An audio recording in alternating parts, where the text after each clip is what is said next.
here with Mel Kinsella, Director of Chamber Member Kinsella HR. We've asked Mel to join us on the podcast today to discuss the topic of equality, diversity and inclusion, how investing in EDI can improve workplace environments, and to talk more generally about Mel's consultancy work in this area. Can you just start off, please, Mel, by defining EDI for the listeners and kind of give a background on your work in this area? Okay, so hi everyone, Mel Kinsella here, Director and HR Consultant for Kinsella HR Solutions. Equality, diversity and inclusion. So when you think about equality, a lot of people say it's, treating everybody the same, and it is, but I do need you also to think about equity, where you have to think about the individual's needs. So when you're thinking about that word equality, always have equity in your mind as well. Diversity, for me, the definition is around the diversity of the individuals that are within your organization. So diversity is not just race and it's not just your gender. It could be your background, it could be your age, it could be your experiences. So it's thinking wider than the norm of what we always think diversity is. And inclusion is what it says on the tin, that you don't exclude anybody from any of the interactions that happen within your organization. That could be recruitment, that could be your induction practices, that could be how contracts are pulled together, that, it is an inclusive mindset that you've actually got within your organization. So that's my definition of equality, diversity and inclusion. And I hope that makes sense to people. And I hope that resonates with a lot of you listeners out there. Yeah, that makes perfect sense. Thank you. The only thing I was going to ask you to unpack was you mentioned equity. Yes. We're not going to be discussing equity specifically today. We're not. What's the difference between those two? So in everybody's mind, equality is treating everybody the same.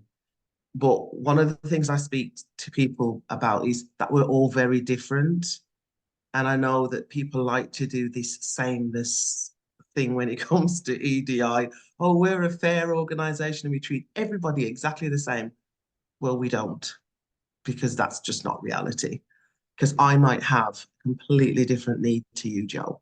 And if you treat me the same as your particular need, then my need might be excluded, might not be met within the organization.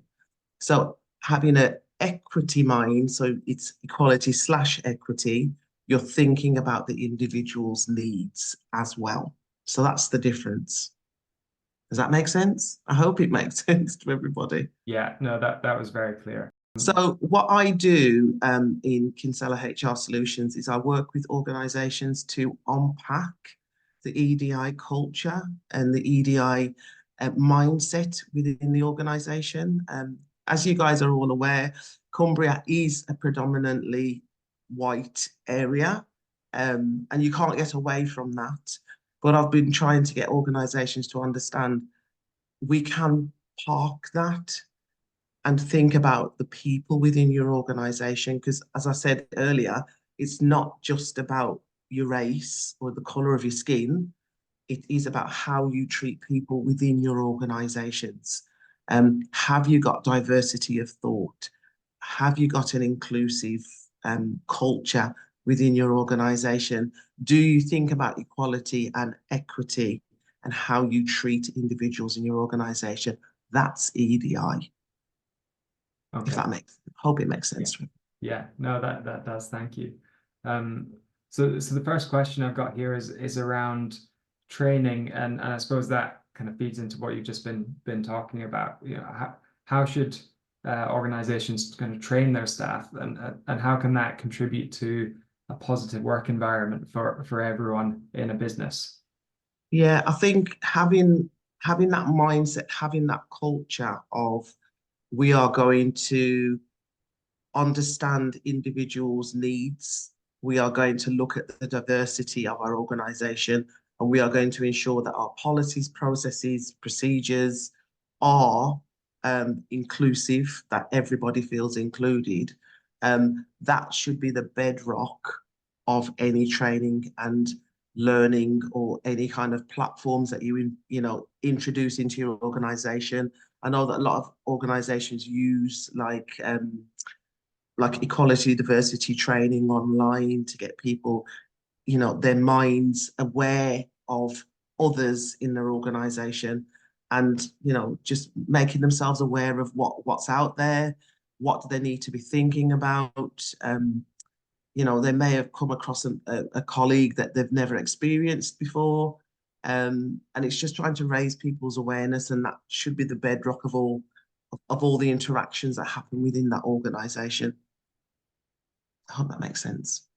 And when a business kind of embodies EDI within the organization, what benefits can that bring to the way the business operates? I think for me, I mean, and I've actually watched it in action in a recent organization that I was working in. The CEO is sitting with the managers and having a conversation that is two-way. You can see from the body language, the demeanor of the individuals that were having that interaction, that it was an inclusive conversation. And I think that's the benefit of having EDI in your organization, because you are tapping into the resource that are your people who come from a diverse background, have different experiences, have different perspectives, and you're tapping into that. And you're not just relying on your own perspective to get a job done. So I think when I saw that chief executive interacting with his staff, it was wonderful to see. Really was good to see. That's really interesting. So there's it's an element of kind of leadership Yes. training, and how is it about how you lead and kind of that distributed leadership and kind of getting. I definitely think it is, because I Yeah. think if the people that work for your organization are from a diverse mindset and they can see that you are tapping into that, and I'm talking about people that come from other countries, other parts of the UK as well, have different perspectives on and different attitudes to, raising suggestions and putting ideas forward. And as I said, this particular CEO, it was wonderful to see the interaction, because no idea was a silly idea, or, and you could see that he was actively listening to what his members of staff were saying. And you could see that there was that really nice synergy of conversation between them all. So it was really good to see. Really, really good to see. That's amazing. Moving on now to kind of think about sort of other elements of EDI. Kind of, we've got a question here. It's about unconscious bias and stereotypes in the workplace. Yeah. Through your work, how have you kind of helped organizations deal with these issues? I think it's about approaching it and hitting it head on. So one of the questions I was asked in a recent training session, well, it wasn't a question really, it was more of a statement. I don't see colour was one of the statements that was made.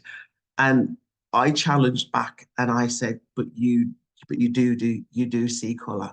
We all see colour.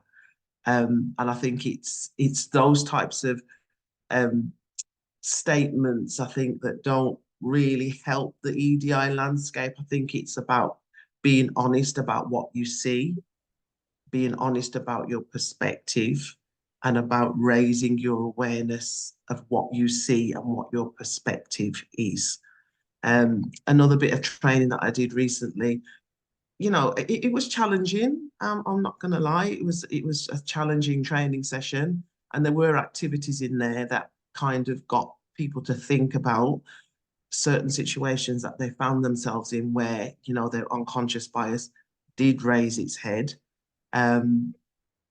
So for me, it's about raising awareness about yourself, about your perspective, about if a homeless person walked into a posh restaurant, and was shabby and looked like he couldn't pay for a meal, how would you react to that person? Do you know what I mean?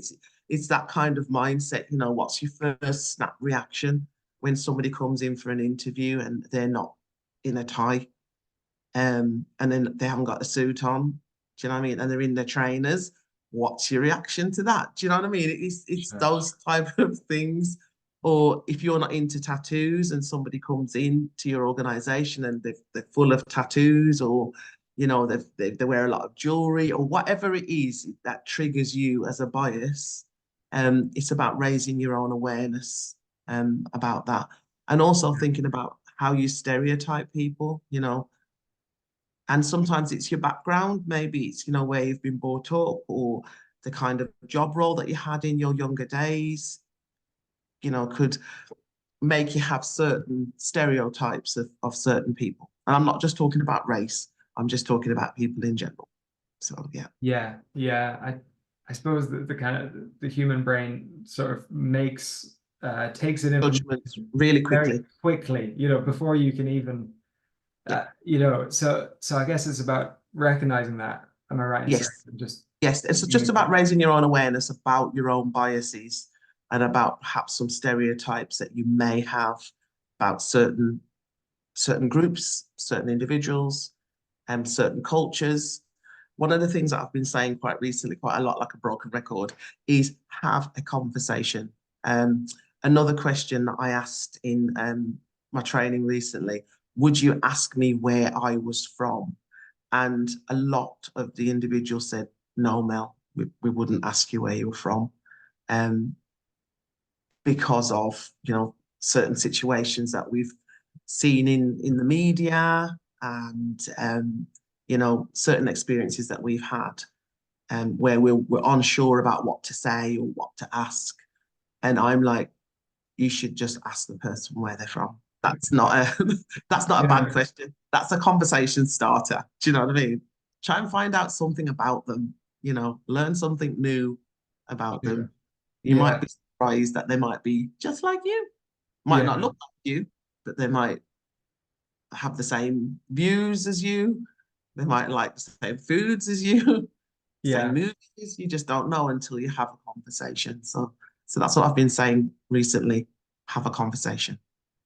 Are you kind of saying that like we should sort of this idea that I don't see color, that doesn't really work? You know, are you Doesn't saying we should I don't think it celebrate does. our differences, recognize and Yeah, sort of yeah, not be scared of our differences? 100%. You know, I just when people say they don't see color, you do. I Mhm. mean, I'm a 70s baby, so anybody that's listening to this call that was brought up in the 70s, we see color.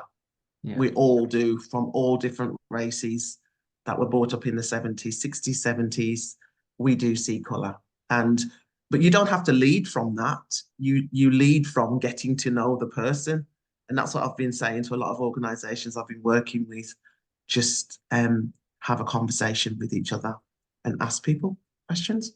yeah, You don't have to lead from that. It might even start from like a football question because you see them, sure. you know, with a particular top on, and you're like, you know, that's the team I support. Who's your favorite player? Or F1 might come up, you know, Formula One might Yeah, come up, or certain foods might come up, or holidays might come up. You just don't know what will come up in a conversation that will mm. show you that you are not that different, really. You're very similar to each other. And Yeah, and with the organizations you work with, have you seen that more diverse teams and more inclusive teams make better decisions in 100%, business? Yeah, 100%. And you can tell when you walk into an organization, is this an organization that is led to that end, or is it an organization that is dictated to, and people do not feel empowered to show their their diversity, or just go there and just do their job, and don't really interact with each other, or you can tell that the differences in a lot of organizations. Definitely, you can definitely tell that.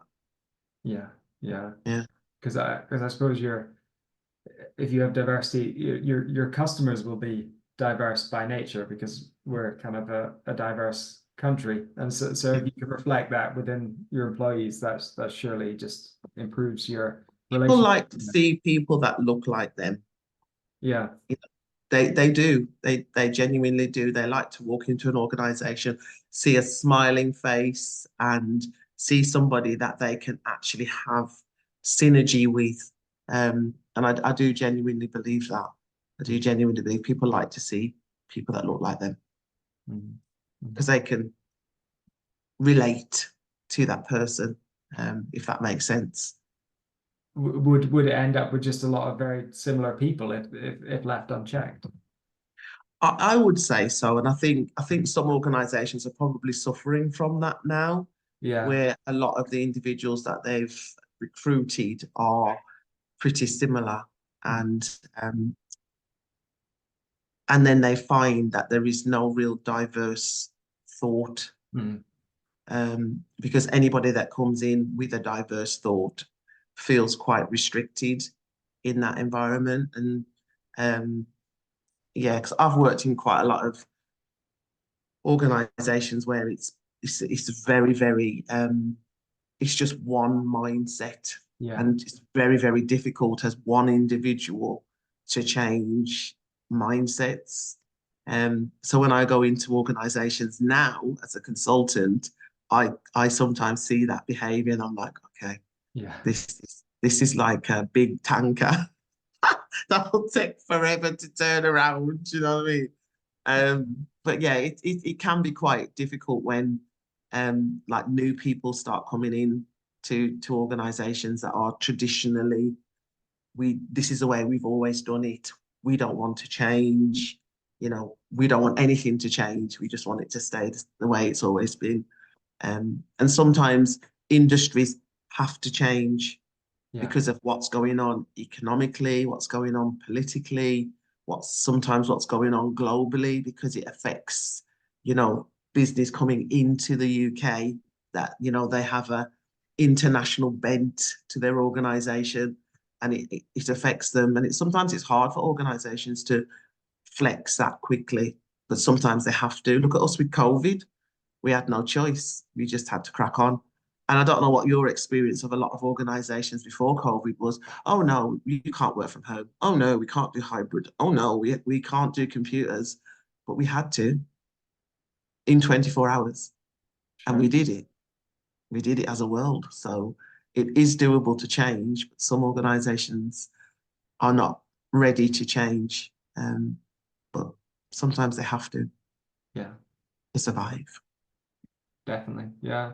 So if you kind of go into one of those businesses you've just described, where it's kind of very sort of herd mentality, kind of very a lack of diverse thought and kind of people having their say. Where should an organization like that kind of start, and how can they kind of track and measure their progress as they go forward?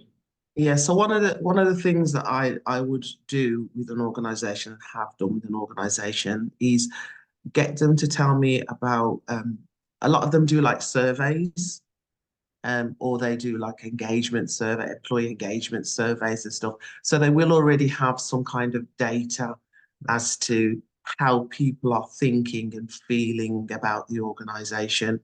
Um, some are scared to do it because they feel that they already know what the outcome's going to be, and it's all going to be negative and it's going to be horrible. Nobody's going to want to like work in here and all this kind of stuff. And the brave ones do regular check-ins with their employees to see what's going on. So that's where we would start. We'd start looking at that data and say, well, what is it saying to us? It's only a flash moment in time, and it's not saying that you're a horrible organization or anything like that, but there may have been, factors, things may have been going on. For example, when the cost of living crisis started, there was a lot of negativity in a lot of organizations about pay and, how people were feeling around that. Mhm.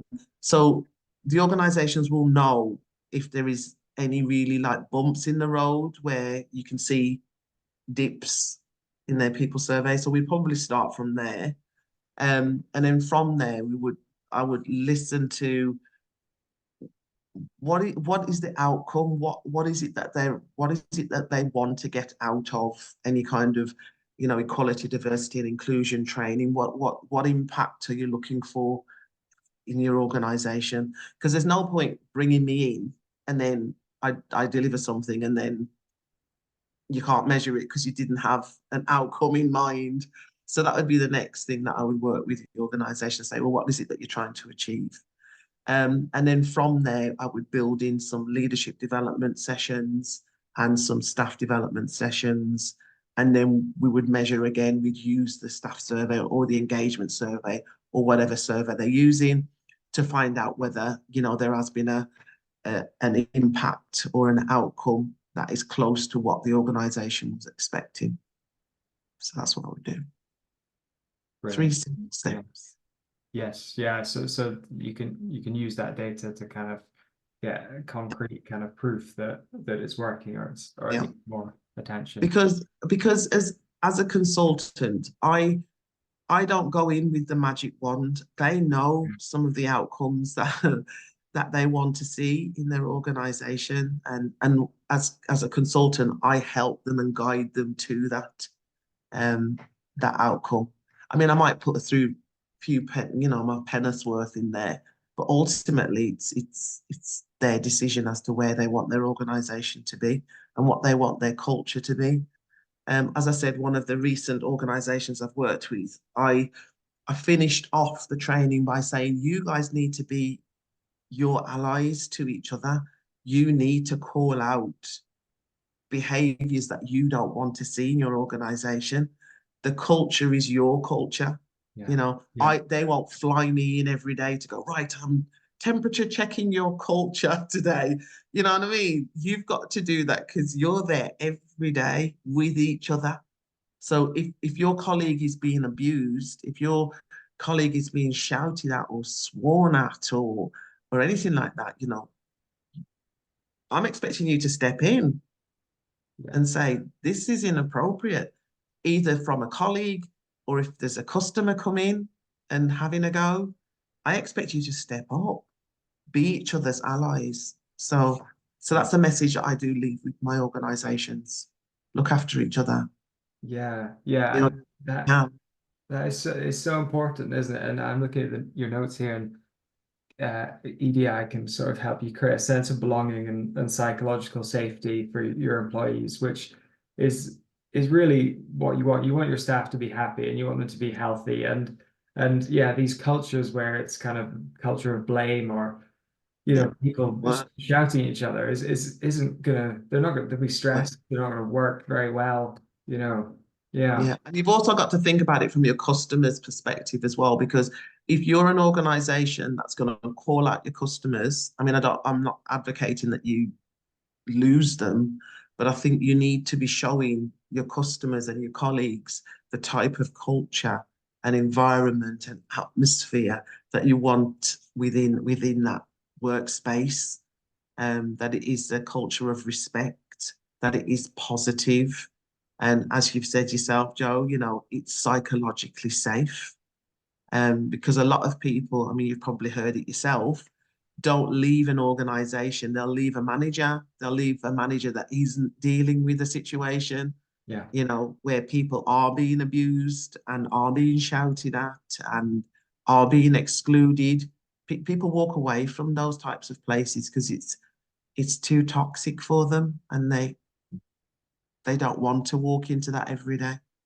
So I think that's really interesting point there, and it's not something that I maybe didn't properly consider before this conversation, was that EDI is maybe not just about supporting people with protected characteristics. It's about the whole organization and gotta be the whole thing.